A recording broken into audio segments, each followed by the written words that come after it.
Best broiler chicken farming practice, session 6.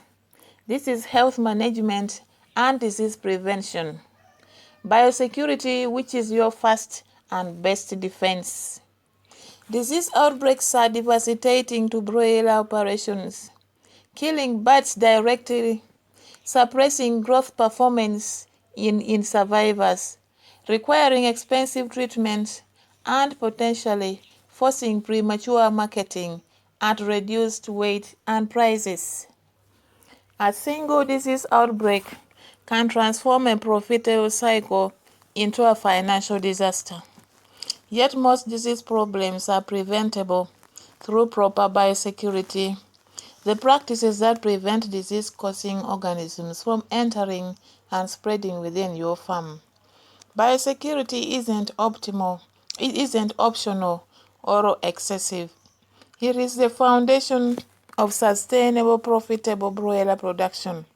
Farms with excellent biosecurity consistently achieve lower mortality, better growth performance, and higher profits than farms with poor biosecurity, even when all other management factors are similar. Therefore, implement a comprehensive biosecurity program built on multiple layers of defense. First, control human access to your farm. Establish a single entrance with a foot bath containing fresh disinfectant, changed daily, that all visitors must use before entering. Require all visitors to sign a logbook that is recording their name, date, time, and recent poultry contact. Deny entry of anyone who has visited another poultry farm within the first 48 to 72 hours. Provide disposable overalls or boots and hair nets for essential visitors who must enter production areas. Many diseases are transmitted on clothing and shoes, making these simple measures highly effective at preventing disease introduction.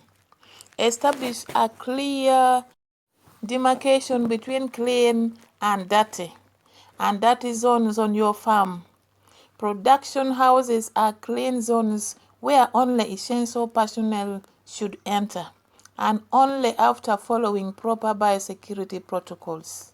Areas outside production houses are dirty zones, assumed to be contaminated. Therefore, never bring equipment, tools, or materials from dirty zones into clean zones without thorough cleaning and disinfection. Designate specific booths for use only inside production rooms or production houses. Never wear the same boots both inside and outside houses. Establish hand washing stations with soap and water at all production house entrances, and require thorough hand washing before entering.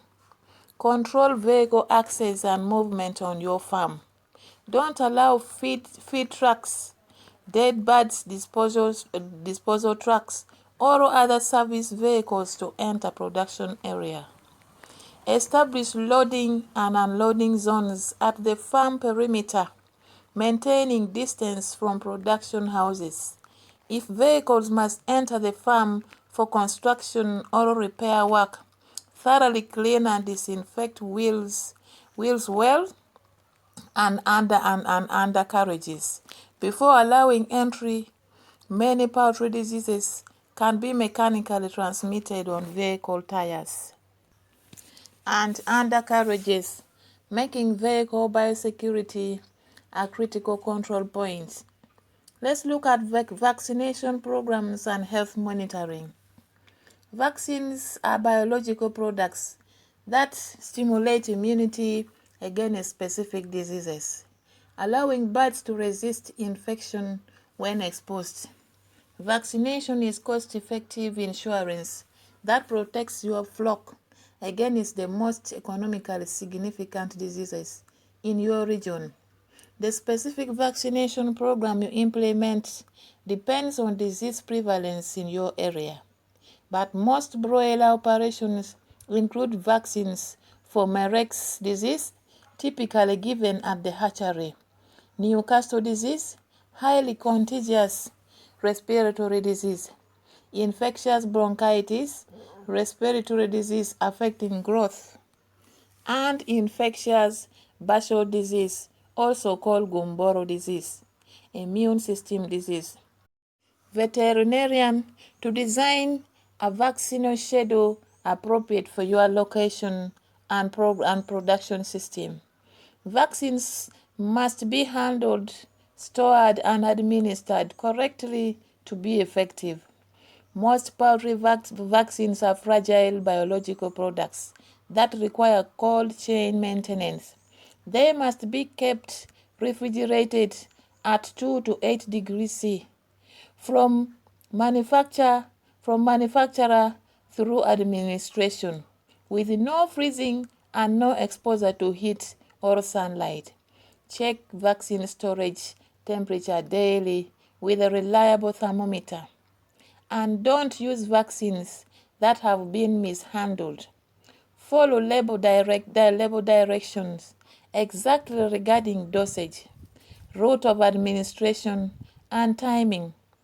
Common administration routes include injection, which is subcutaneous or intramuscular, eye or nasal drop, and drinking water. Each method has advantages and limitations, and proper technique is essential for vaccine effectiveness. Therefore, implement daily health monitoring to detect disease problems early when treatment is most effective. Walk through your flock at least twice daily, ideally morning and evening. Observe birds' behavior, actively level feed and water consumption, droppings appearance, and any clinical signs of illnesses. Healthy birds are active and alert, move freely throughout the house, feed and drink regularly, have bright eyes and clean nostrils, produce formed droppings, and breathe quickly without coughing or sneezing. Any deviation from normal behavior or appearance warrants careful investigation. Let's look at common diseases and their management. Respiratory diseases are among the most common problems in broiler production, often triggered by poor ventilation, overcrowding, dusty conditions, or extreme temperature fluctuations. Signs include coughing, sneezing, nasal discharge, swollen sinuses, reduced feed intake, and increased mortality. The most important respiratory diseases include Newcastle disease. This is viral and highly contagious, causes respiratory signs followed by nervous system signs. Another one is infectious bronchitis. It is also viral and causes respiratory distress, especially in young birds. There is also chronic respiratory diseases. These are bacterial caused by mycoplasma, often complicated by E. coli, and aspergillosis, which is fungal, caused by moldy litter or feed. Prevention focuses on vaccination, excellent ventilation management, and maintaining proper stocking density. Treatment of bacterial respiratory diseases require appropriate antibiotics prescribed by a veterinarian. But remember that antibiotics are ineffective against viral diseases. Digestive system diseases significantly impact growth performance by interfering with nutrient absorption.